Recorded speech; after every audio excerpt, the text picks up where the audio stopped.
funny. You're funny. Funny, funny, funny. We will be staying here at Amanda Levanto B&B. It is a perfect place if you are planning to go around Cinque Terre because it's just a 900 meter away from the train and 2 kilometers from Levanto Beach. Since we only have 2 days and 1 night, we have decided to discover Cinque Terre by boat. Cinque Terre ferry boats run daily throughout the Cinque Terre, Levanto, Porto Venere, and La Spezia. This is a good way to see the entire coastline from the sea and explore the villages, hopping on and off. You can purchase tickets near the ferry departure point.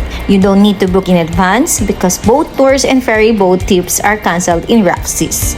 I recommend you to buy a 1-day round-trip ticket valid for Levanto, Cinque Terre, Porto Venere, and La Spezia, which costs 39 euros for adult and 15 euros for children. This ticket allows you to take unlimited ferries and hop on and off where you like.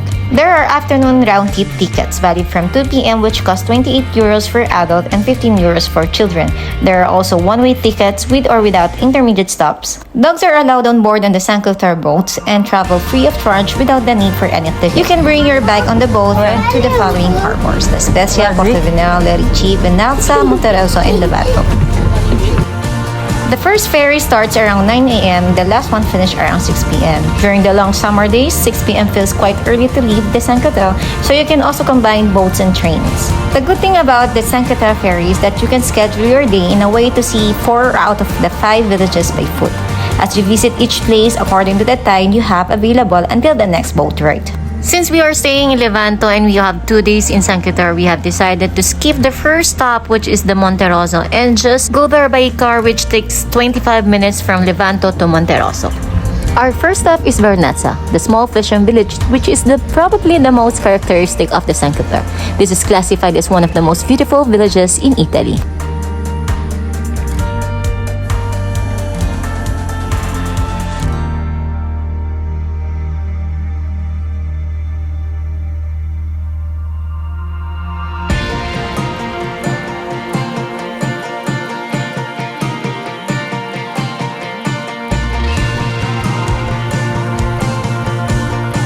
It is approximately 45 minutes from Levanto to Vernazza.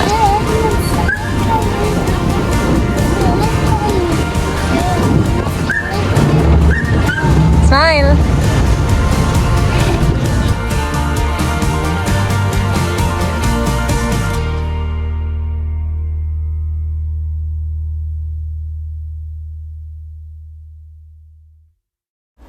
A must-visit here in Vernazza is the Castello Doria, or the Tower of the Doria Castle, built in the 15th century to protect the village from pirates, and is located above the bay and the small port of the Vernazza.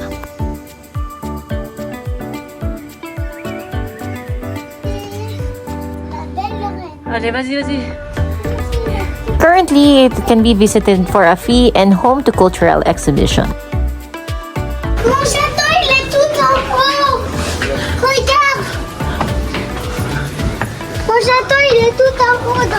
Just before arriving the entrance of the castle, you have to pay 2 euro for the entrance fee. Castello Doria is a castle located on a rocky ridge about 70 meters high in Vernazza. The castle was named after the Doria family, originally from Genoa, one of the most important noble families in the history of Italy.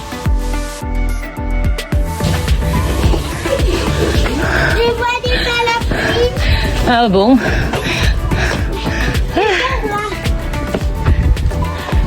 Oh, c'est joli.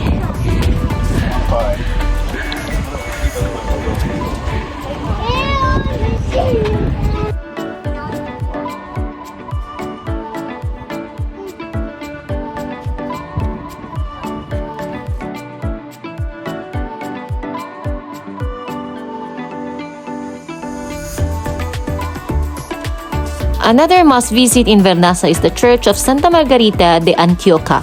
It is located in the seaside village of Vernazza near the main square of the town, Piazza Guglielmo Marconi. This was built in 1318 and is dedicated to the patron saint of the municipality.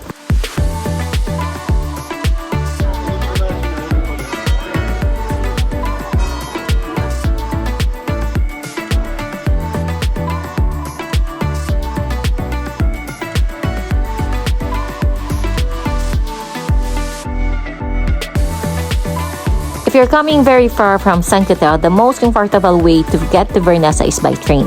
Monterosso is the only one of the Cinque Terre village that is served by long-distance intercity trains. From Monterosso, you have to get the local train Cinque Terre Express that provide links to Vernazza.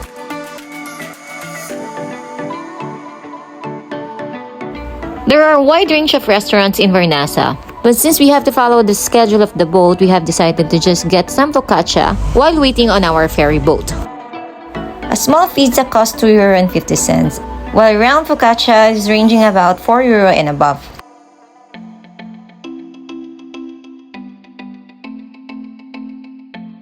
Since we have more time, we have decided to sit and eat our focaccia at the side of the beach, and my daughter, of course, she decided to swim. The ferry does not stop in Cornelia since this is the only village without water access, but you can get here by train. Next up is Manarola. We didn't go down in this village because we want to prioritize to go to Porto Venere, which is the furthest that this ferry boat can take us.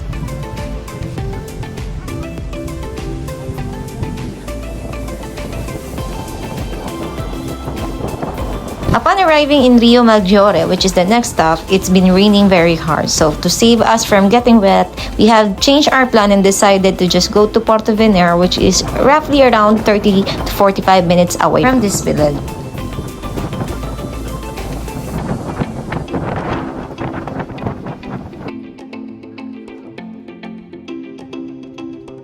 And definitely we had the right decision to go directly to Porto Venere because the sun here is shining so bright.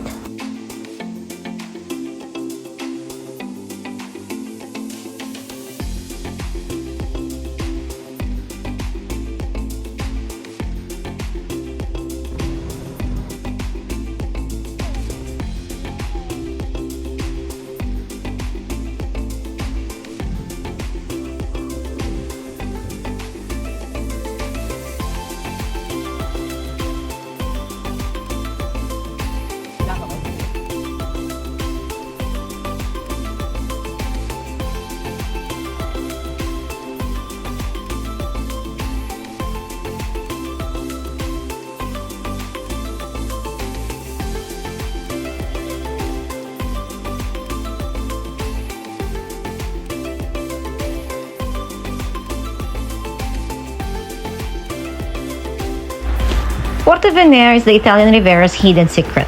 Lies close to both La Spezia and the village of the Cinque Terre.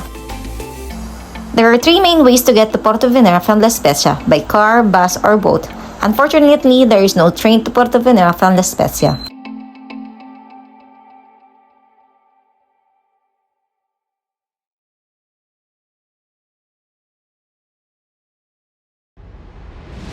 The main street via Giovanni Capellini is a narrow passage flanked by gelaterias, boutiques, and souvenir shops. You will also find some low-key places to eat here. Walk to the end of Via Capellini or down from the San Pietro Church. There is a lookout in an ancient stone wall where you can survey the scene above the glittery bay. There are also rocky steps that descend to the transparent green waters close to Byron's Grotto, one of the many beautiful sea caves in the area. San Pietro Church or Chiesa di San Pietro has the best location in town, standing on top of the rock, surrounded by the azure blue water from three sides, and it almost looks like a fortified castle. Its striped exterior is quite remarkable, but inside is a simple interior and has a very special medieval atmosphere.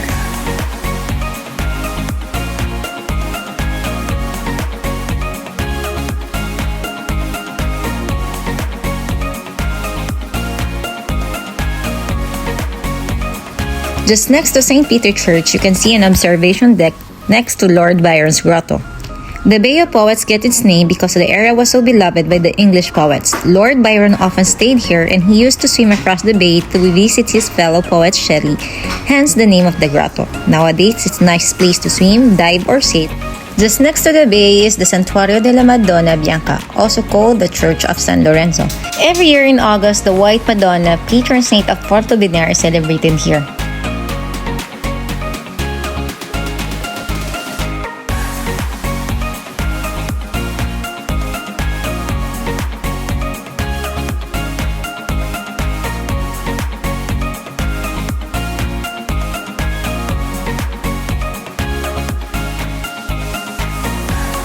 Right next to the church is the Doria Castle, situated high on the hill and overlooking the Bay of Poets on one side and the Ligurian Sea on the other side. Castello Doria is a mosque in Porto Venere. This military fortress dates from the 12th to 14th centuries and was of big significance due to its strategic location.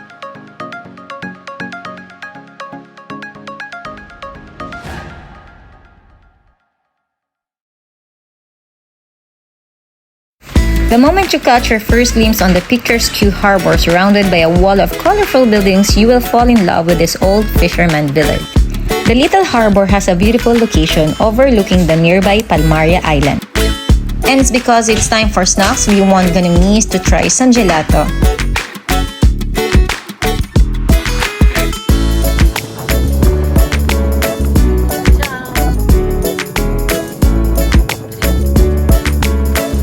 And it's already 4 o'clock in the afternoon, so we're off to our last destination for today.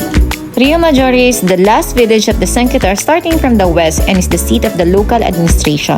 It rises along the valley of the Rio Maggiore torrent, the ancient Rebus Major, from which it takes its name. But like the other villages of the Riviera, its origins lie upstream. Among the small settlements of the middle coast, Casen, Casiana Nogora, Casarico, and Lemon, they decide to merge at the mouth of the Rio, giving life to the seaside village of Rio Maggiore. Colorful houses have become a tradition to allow sailors to identify their homes from a distance when getting back to the harbor. Some of the must-see here in Rio Maggiore are the Church of San Giovanni Battista, Oratory of Saints Rocco and Sebastiano, and Castle of Rio Maggiore, which unfortunately we didn't able to see because we are running out of time. It's been already 5 o'clock since being arrived here, and the last trip going back to Levanto is 6 o'clock. So we just decided to get some takeout food and then go back to Levanto for our dinner.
That is our one-day itinerary here in Cinque Terre, visiting Vernazza, Rio Maggiore, and Porto Venere.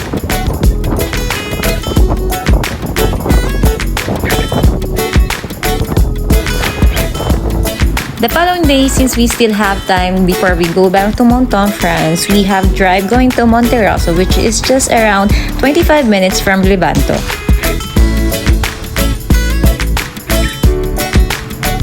Monterosso is the largest of the 5 coastal villages known as the Cinque Terre. The village is located on hills cultivated with lemons, vines, and olives. Its amazing beaches, its beautiful reefs, and the sea crystal clear water makes this small village one of the most popular of the Italian Riviera.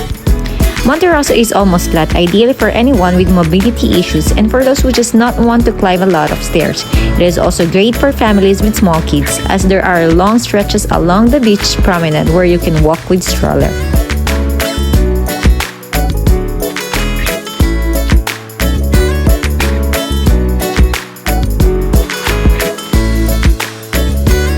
There is farmers market every Thursday morning here in Monterosso.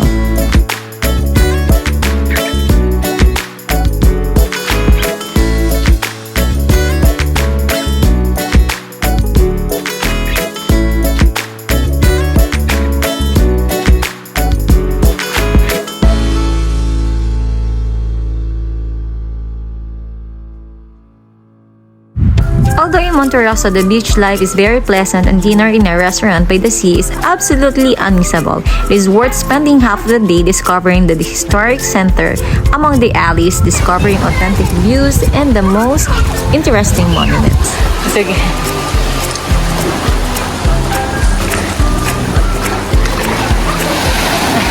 Mama mia, si Kodili.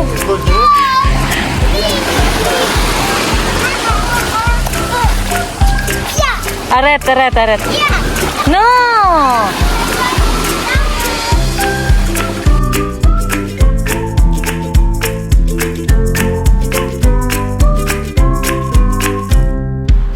The Church of San Giovanni Battista was built starting from the middle of the 13th century and is in ingenious Gothic style. The facade has the characteristic colors of white and dark stripes, with a remarkable central open work rose window, probably the work of Tuscan artist.